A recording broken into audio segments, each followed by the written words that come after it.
નમસ્કાર, હું છું માર્ગી. આપની સાથે હેડલાઇન્સમાં જોઈએ કેટલાક મહત્વના સમાચાર. સીજેપી એટલે કે કોકરોચ જનતા પાર્ટી દ્વારા આજે રાષ્ટ્રીય કાર્ય સમિતિની એક બેઠક બોલાવાઈ છે.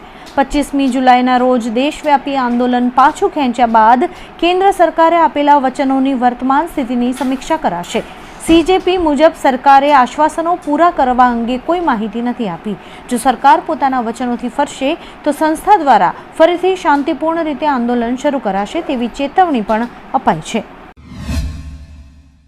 ભાવનગરના લઠ્ઠાકાંડ વચ્ચે વડોદરાના બાપોદ વિસ્તારમાંથી સ્ટેટ મોનિટરિંગ સેલ એટલે કે એસએમસીએ દરોડો પાડીને 1 કરોડ રૂપિયાની કિંમતનો દારૂનો જથ્થો ઝડપી પાડ્યો છે. સ્થાનિક પોલીસને અંધારામાં રાખીને પાડવામાં આવેલા દરોડામાં ફ્લેટના પાર્કિંગમાંથી 16,394 બોટલ ઇંગ્લિશ દારૂ મળી આવ્યો છે. એસએમસીએ સ્થળ પરથી વાહનો કબજે કર્યા છે, જ્યારે કે તમામ આરોપીઓ ફરાર થઈ જતા પોલીસે વોન્ટેડ જાહેર કરીને તેમની શોધખોળ શરૂ કરી છે. ધોરણ 9ના ગુજરાતી પાઠ્યપુસ્તકમાં વ્યાકરણ અને કન્સેપ્ટની ભૂલોનો મુદ્દો ચર્ચામાં આવ્યો છે. ડૉક્ટર BC રાઠોડ અને ડૉક્ટર રક્ષાબહેન દવેના જણાવ્યા મુજબ પાઠ્યપુસ્તકના પેજ નંબર 32 પર જ 16 જેટલી ભૂલો જોવા મળી રહી છે. 2017માં રજૂઆત કરવા છતાં 10 વર્ષ સુધી આ ભૂલો સુધારવામાં નથી આવી, જેનાથી વિદ્યાર્થીઓના શિક્ષણ અને સ્પર્ધાત્મક પરીક્ષાઓ પર વિપરીત અસર પડી રહી છે. ઓપરેશન સિંદૂર દરમિયાન ભારતીય વાયુસેના દ્વારા ધ્વસ્ત કરાયેલું જૈશ એ મોહમ્મદનું બહાવલપુર સ્થિત મરકઝ સુભાનલ્લાહ હેડક્વાર્ટર 15 મહિનામાં જ 25 કરોડના ખર્ચે ફરી એકવાર તૈયાર થઈ ગયું છે. નવા આરસ, પ્લાસ્ટર અને રંગરોગાનથી સજ્જ આ ઇમારતનો ઉપયોગ આતંકવાદીઓની ભરતી અને બ્રેઇન વોશ માટે થઈ રહ્યો છે. 2025માં પહેલગામ હુમલા બાદ ભારતે હાથ ધરેલી જવાબી કાર્યવાહીમાં આ અડ્ડો નષ્ટ થયો હતો. તહેવારોની સિઝન શરૂ થાય તે પહેલા જ ખાંડ બાદ હવે ગોળના ભાવમાં પણ મોટો ઉછાળો જોવા મળ્યો છે. છૂટક બજારમાં સામાન્ય ગોળની કિંમતમાં અચાનક જ 20 રૂપિયાનો વધારો થયો છે. જે ગોળ પહેલા 40થી 45 રૂપિયા પ્રતિ કિલોના ભાવે વેચાતો હતો તેની કિંમત હવે વધીને 60થી 75 રૂપિયા પ્રતિ કિલો સુધી પહોંચી ગઈ છે. ખાંડના ભાવ પણ 60 રૂપિયાની નજીક પહોંચતા ગૃહિણીઓનું બજેટ ખોરવાયું છે. શું પાકિસ્તાન યુદ્ધની તૈયારી કરી રહ્યું છે? જી હા, પાકિસ્તાનમાં તુર્કીના C-130 સૈન્ય વિમાનોની અવરજવરથી રહસ્ય ઘેરાયું છે. 19થી 21 ઓગસ્ટ વચ્ચે નૂર ખાન અને મસૂર એરબેઝ પર આ વિમાનોનું ઉતરાણ થયું હતું. પાકિસ્તાને બેરાકટાર TB2 જેવા અત્યાધુનિક ડ્રોન અને એર ડિફેન્સ સિસ્ટમની મોટી ખેપ પહોંચાડાઈ હોવાની શંકા છે. ભારત સામે પોતાની સૈન્ય તાકાત વધારવા પાકિસ્તાન તુર્કી અને સાઉદી અરેબિયા સાથે સંરક્ષણ કરારો હેઠળ આ ડ્રોન મેળવી રહ્યું છે.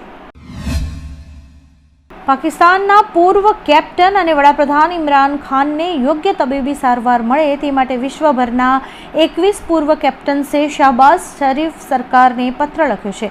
સુનિલ ગાવસ્કર અને કપિલ દેવ સહિત ભારતના 3 અને ઓસ્ટ્રેલિયા, ઇંગ્લેન્ડના પૂર્વ ખેલાડીઓએ સાથી ક્રિકેટર તરીકે માનવીય વ્યવહાર કરવાની અપીલ કરી છે. સુપ્રીમ કોર્ટના આદેશ મુજબ ઇમરાનની યોગ્ય મેડિકલ તપાસ થાય તે અંગે આંતરરાષ્ટ્રીય સ્તરે માંગ વધી રહી છે. જંતર મંતર પર યુવાનોના આંદોલન સમયે આપેલા વચનો પૂરા ન થતાં કોકરોચ જનતા પાર્ટીએ કેન્દ્ર સરકાર સામે ફરી એકવાર રાષ્ટ્રવ્યાપી આંદોલનની ચીમકી આપી છે. આંદોલનકારીઓ સામેની FIR રદ કરવા અને શિક્ષણ સુધારા અંગે સરકારે કોઈ સ્પષ્ટતા નથી કરી. આ મુદ્દે આજે નેશનલ વર્કિંગ કમિટીની એક બેઠક પણ યોજાઈ હતી. દરમિયાન ઝારખંડમાં ઘર્ષણ થતાં 28 જાણીતા અને 900 અજાણ્યા લોકો સામે 3 FIR નોંધાઈ છે. મહારાષ્ટ્રના અમરાવતીમાં આવેલી જિલ્લા મહિલા હોસ્પિટલના NICU વોર્ડમાં સવારે આગ લાગતા 3 નવજાત બાળકોના મોત થયા છે. વેન્ટિલેટરમાં ધમાકા સાથે ફાટી નીકળેલી આગ સમયે વોર્ડમાં 39 બાળકો ભરતી હતા. હોસ્પિટલના સ્ટાફ અને ડોક્ટર્સે ભારે જહેમત બાદ ઘણા બાળકોને સુરક્ષિત બહાર કાઢ્યા હતા, જેમાંથી 6 ગંભીર બાળકોને સુપર સ્પેશિયાલિટી હોસ્પિટલમાં ખસેડાયા હતા. દુર્ઘટનાને પગલે ભારે અફરાતફરી મચી હતી. કાશ્મીરી પંડિતોને ફરી એકવાર ધમકીભર્યો પત્ર મળતા સ્થાનિકોમાં ચિંતા વધી ગઈ છે. આ પત્રમાં ડઝનબંધ કાશ્મીરી પંડિતોના નામ સાથે તેમના મકાન અને ગલી નંબર દર્શાવવામાં આવ્યા છે. પંડિતોને ગદ્દાર ગણાવી તેમણે દિલ્હીના ઇશારે તેઓ કામ કરતા હોવાનો આક્ષેપ કર્યો છે.